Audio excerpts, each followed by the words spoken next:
Multidão de mortos, capítulo 20. Gaiola de pássaros. O garoto ainda está sangrando muito. Se continuar assim, não creio que vá sobreviver, opinou Alan. Já se haviam passado algumas horas, e os zumbis batiam à porta, que claramente não aguentaria por muito mais tempo. Vamos precisar cauterizar o ferimento, sugeriu Breno, aproximando-se. Você enlouqueceu. Não podemos fazer isso. Seria torturar essa pobre criança, que já sofre os últimos golpes cruéis da vida. É infligir um sofrimento desnecessário e perverso, esbravejou o doutor, exaltado. Não fazer nada é decretar a sua morte, comentou Zacarias. O doutor se levantou e virou, olhando cada um dos presentes nos olhos. Ninguém, dos que não permaneceram omissos, concordava com sua opinião. Então, todos vocês concordam em colocar a vida dele em risco, com esse absurdo? Insistiu. Eu pensei que ainda existisse sanidade em nosso meio, mas percebo que estou só. Onde está a humanidade de vocês? Será que se perdeu no meio desses mortos? Repisou o velho. Doutor, não é nada pessoal, mas a gente precisa fazer algo a respeito ou o garoto morre. Redarguiu Breno, olhando-o com seriedade. E eu não quero ter que carregar esse peso nas costas. Por acaso vocês têm um isqueiro aí? Perguntou Douglas. Deixe-me ver, respondeu Elias, mexendo na mochila. Isso vai acontecer, queira você ou não, rebateu Alan, enquanto o doutor se virava de costas, furioso. Breno, quantas pessoas você já matou? Questionou o doutor, ainda de costas. Breno, erguendo a cabeça, respondeu-lhe. Eu já matei 5 pessoas. O quê? Exclamou o doutor, visivelmente perturbado com a resposta. Estamos diante de um psicopata. Repisou, fitando-o nos olhos. E logo serão 6, pois esse garoto vai morrer e a culpa será sua. Concluiu o velho, arremessando um peso inexprimível nas decisões tomadas por Breno. Douglas, com a ajuda de Elias, acendeu o fogo e, com os materiais que encontraram nos fundos da agência, iniciaram o procedimento. Após esse preparo inicial, aproximaram-se do rapaz, mas Douglas não teve coragem de continuar. Tremia-lhe todo o corpo só de pensar no ato. Zacarias e Elias estavam segurando o garoto que, ainda desacordado, sangrava muito e exibia uma palidez exacerbada. Alan desamarrou os panos que cobriam o ferimento, enquanto Breno passou uma barra de ferro aquecida na ferida do rapaz, cauterizando o local. O garoto se debateu durante o procedimento brutal. Mesmo inconsciente, seu corpo reagia à dor. O garoto acordou, murmurou Alan.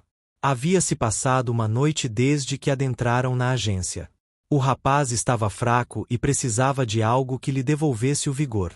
Elias, cadê aqueles suprimentos que encontramos ontem? Perguntou Breno. Eles mal servem para 2 pessoas. Ontem, já tivemos que dividir uma porção mínima. Murmurou o jovem, cabisbaixo, diante da situação deplorável. Está bem. Traga a minha parte. Solicitou. Ao receber, entregou tudo ao garoto. Coma, rapaz, você precisa ficar bom logo. Finalizou, enquanto vislumbrava as faces dos mortos que, em esforços incessantes, lutavam para entrar no recinto. Precisamos sair daqui, murmurou Manuela, segurando sua arma.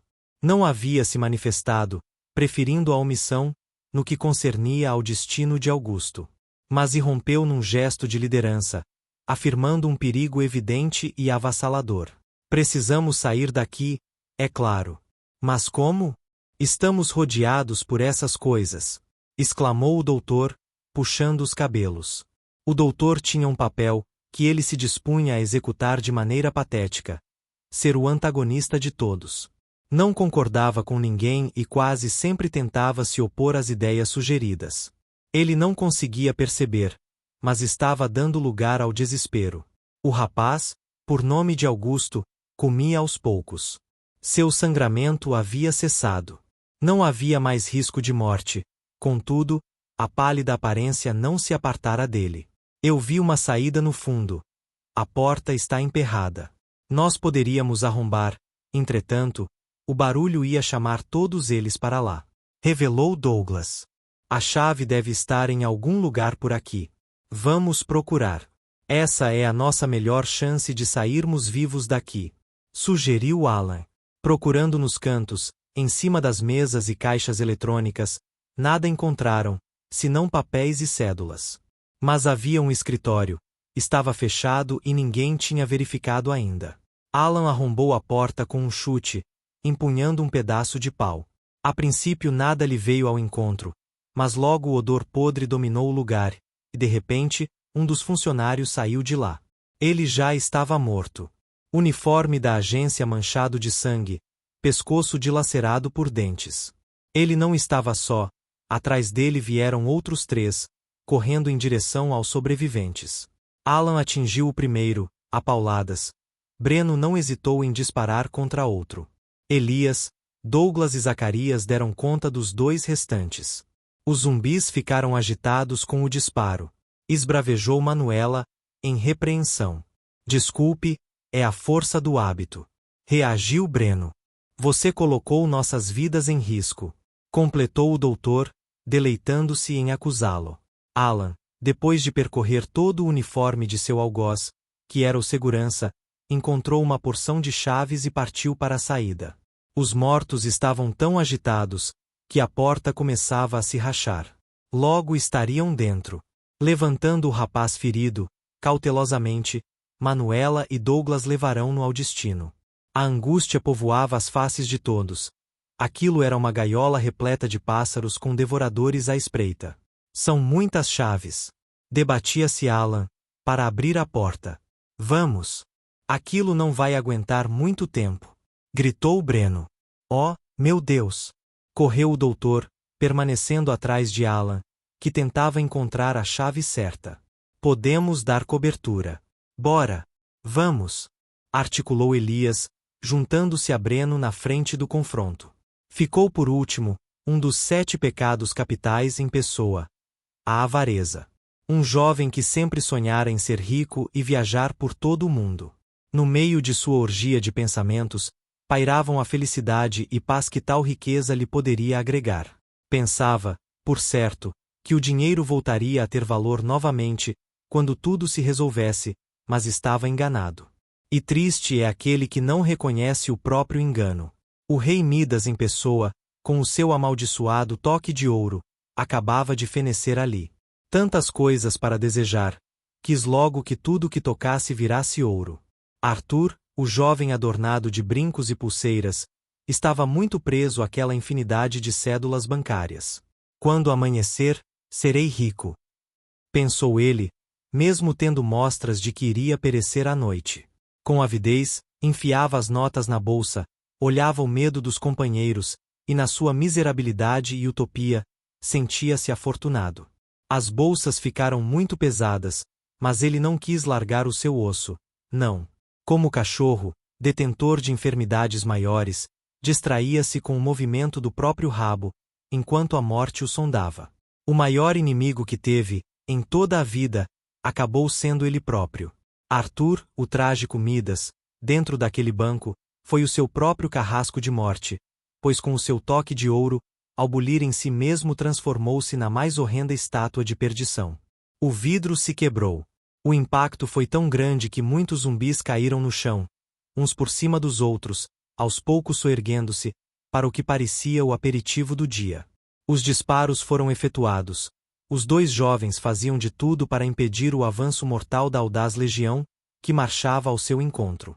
Estourando os crânios de muitos mortos, Breno persistia com o revólver, apesar das poucas balas que tinha, e Elias afrontava-os com uma espingarda cartucheira.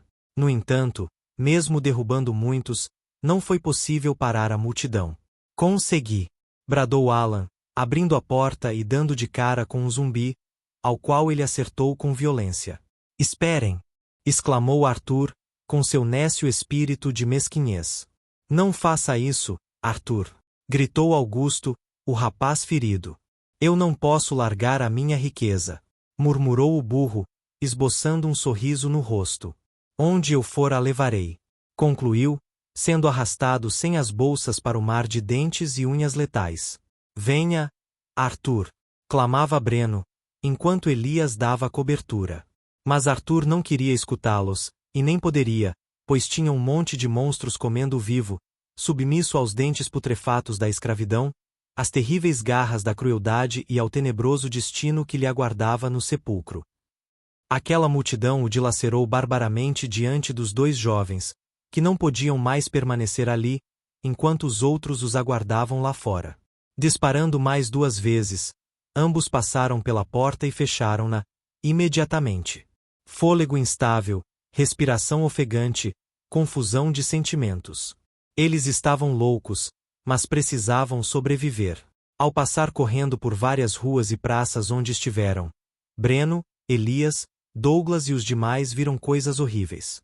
Lá estavam seus colegas de classe, misturados aos mortos, com as inconfundíveis fardas do colégio onde estudaram, todos como zumbis e vagando pelas esquinas sombrias de uma cidade condenada. Temos um veículo para a fuga, está escondido, revelou Alan.